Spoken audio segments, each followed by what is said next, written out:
कौवे और उल्लू। बहुत समय पहले की बात है कि एक वन में एक विशाल बरगद का पेड़ कौवों की राजधानी था।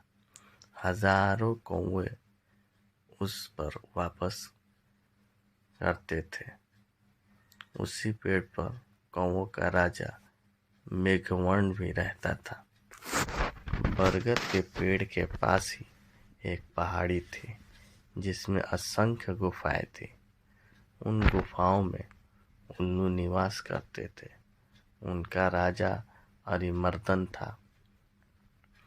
अरिमर्दन बहुत पराक्रमी राजा था। कौवों को तो उसने उल्लुओं का दुश्मन नंबर 1 घोषित कर रखा था। उसे कौवों से इतनी नफरत थी कि किसी कौवे को मारे बिना वह भोजन नहीं करता था। जब बहुत अधिक कौवे मारे जाने लगे तो उनके राजा मेघवर्ण को बहुत चिंता हुई। उसने कौवों की एक सभा उस समस्या पर विचार करने के लिए बुलाई। मेघवर्ण बोला, मेरे प्यारे कौवों, आपको तो पता ही है कि उल्लुओं के आक्रमणों के कारण हमारा जीवन असुरक्षित हो गया है। हमारा शत्रु शक्तिशाली है और अहंकारी भी। हम पर रात को हमले किए जाते हैं। हम रात को देख नहीं पाते। हम दिन में जवाबी हमला नहीं कर पाते क्योंकि वो गुफाओं के अंधेरों में सुरक्षित बैठे रहते हैं। फिर मेघवर्ण ने सियाने और बुद्धिमान कौवों से अपने सुझाव देने के लिए कहा। एक डरपोक कौवा बोला, हमें उल्लू से समझौता कर लेना चाहिए। वह जो शर्तें रखें हम स्वीकार करें। अपने से ताकतवर दुश्मन से पिटते रहने में क्या दुख है। बहुत से कौवों ने कांव कांव करके विरोध प्रकट किया। एक गर्म दिमाग का कौवा चीखा, हमें उन दुष्टों से बात नहीं करनी चाहिए। सब उठो और उन पर आक्रमण कर दो। एक निराशवादी कौवा बोला, शत्रु बलवान है। हमें यह स्थान छोड़कर चले जाना चाहिए। सियाने कौवे ने सलाह दी, अपना घर छोड़ना ठीक नहीं होगा। हम यह से गए तो बिल्कुल ही टूट जाएंगे। हमें यहीं रहकर और पक्षियों से सहायता लेनी चाहिए। कौवों में सबसे चतुर व बुद्धिमान स्थिर जीवी नामक कौवा था जो चुपचाप बैठा सबकी दलीलें सुन रहा था। राजा मेघवर्ण उसकी ओर मुड़ा। महाशय, आप चुप हैं। मैं आपकी राय जानना चाहता हूँ। स्त्रीजीवी बोला, महाराज, शत्रु अधिक शक्तिशाली हो तो छल नीति से काम लेना चाहिए। कैसी छल नीति? जरा साफ साफ बताइए स्थिर जीवी, राजा ने कहा। स्थिर जीवी बोला, आप मुझे भला बुरा कैसे और मुझ पर जानलेवा हमला कीजिए। मेघवर्ण चौंका, यह आप क्या कह रहे हैं स्थिर जीवी? स्थिर जीवी राजा मेघवर्ण वाली डाली पर जाकर कान में बोला, छल नीति के लिए हमें जान नाटक करना पड़ेगा। हमारे आसपास के पेड़ों पर उल्लू जासूस हमारी इस जगह की सारी कार्रवाई देख रहे हैं। उन्हें दिखाकर हमें फूट और झगड़े का नाटक करना होगा। इसके बाद आप सारे कौवों को लेकर श्रीनमुख पर्वत पर जाकर मेरी परीक्षा करें। मैं उल्लुओं के दल में शामिल होकर उनके विनाश का सामान जुटाऊंगा, घर का भेदी बनकर उनकी लंका ढाऊंगा। फिर नाटक शुरू हुआ। स्थिर जीवी चिल्लाकर बोला, मैं जैसा कहता हूँ वैसा कर राजा के बच्चे, क्यों हमें मरवाने पर तुला है? मेघवर्ण चीख उठा, गद्दार राजा से ऐसी बदतमीजी से बोलने की तेरी हिम्मत कैसे हुई? कई कौवे एक साथ चिल्ला उठे, इस गदर को मार दो, इस गद्दार को मार दो। राजा मेघवर्ण ने अपने पंख से स्थिर जीवी को जोरदार झापड़ मारकर तनी से गिरा दिया और घोषणा की, मैं गद्दार स्थिर जीवी को कौवा समाज से निकाल रहा हूँ। अब से कोई कौवा इस नीच से कोई संबंध नहीं रखेगा। आसपास के पेड़ों पर छिपे बैठे उल्लू जासूसों की आंखें चमक उठी।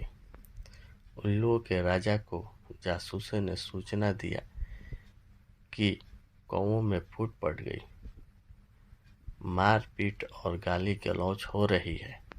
इतना सुनते ही उल्लुओं के सेनापति ने राजा से कहा, महाराज, यही मौका है कौवों पर आक्रमण करने का। इस समय हम उन्हें आसानी से हरा देंगे।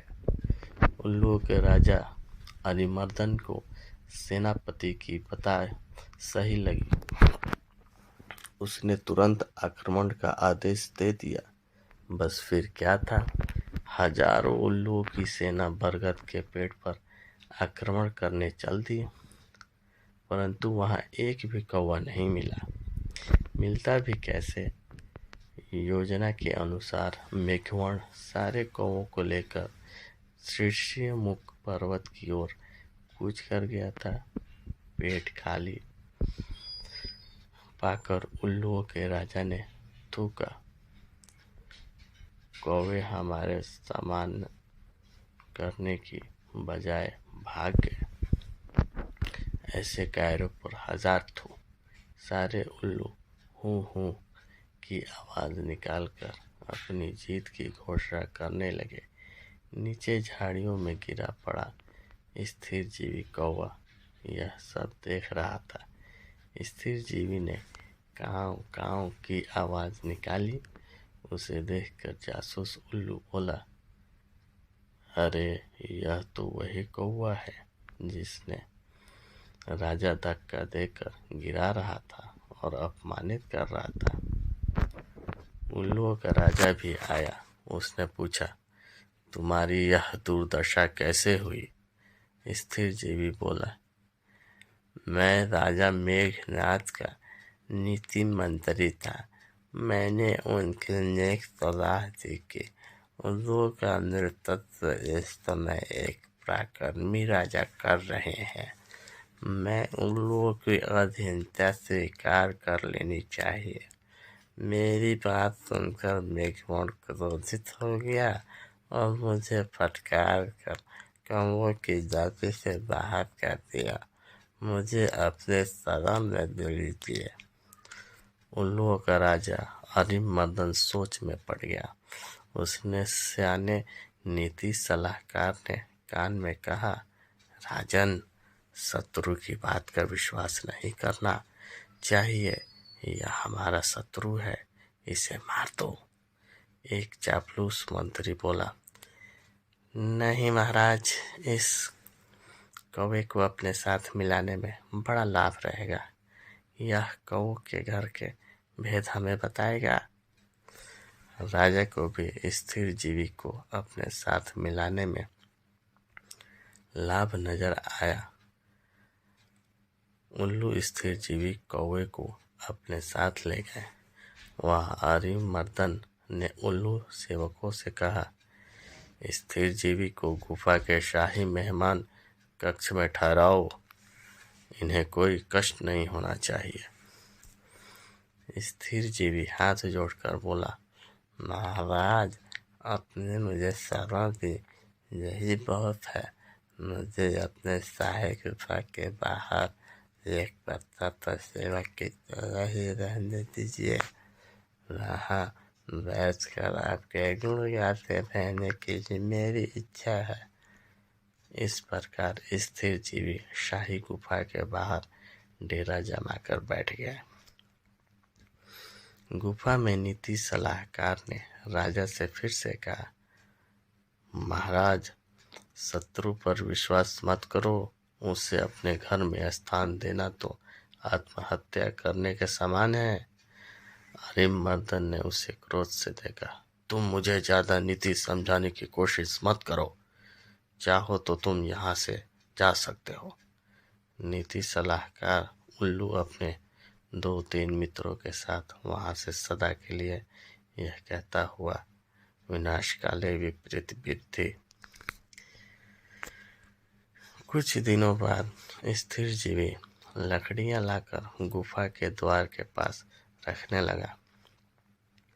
सरकार, सर्दियां आने वाली है। मैं लकड़ियों की झोपड़ी बनाना चाहता हूँ ताकि ठंड से बचाव हो। धीरे धीरे लकड़ियों का काफी ढेर जमा हो गया। एक दिन जब सारे उल्लू सो रहे थे तो स्थिर जीवी वहां से उठकर सीधे ऋषिमुख पर्वत पर पहुंचा, जहां मृगवण और कौवों सहित उसकी प्रतीक्षा कर रहे थे। स्थिर जीवी ने कहा, अब आप सब निकट के जंगल से जहाँ आग लगी है, एक एक जल्दी लकड़ी चोंच में उठाकर मेरे पीछे आइए। कौवों की सेना चोंच में जलती लकड़ियां पकड़ स्थिर जीवी के साथ उल्लुओं की गुफाओं में आ पहुंचा। स्थिर जीवी द्वारा ढेर लगाई लकड़ियों में आग लगा दी गई। सभी उल्लू जलने या दम घुटने से मर गए। राजा मेघवर्ण ने स्थिर जीवी को कौवों का रत्न की उपाधि दी। सीख, शत्रु को अपने घर में पनाह देना अपने ही विनाश का सामान जुटाना है।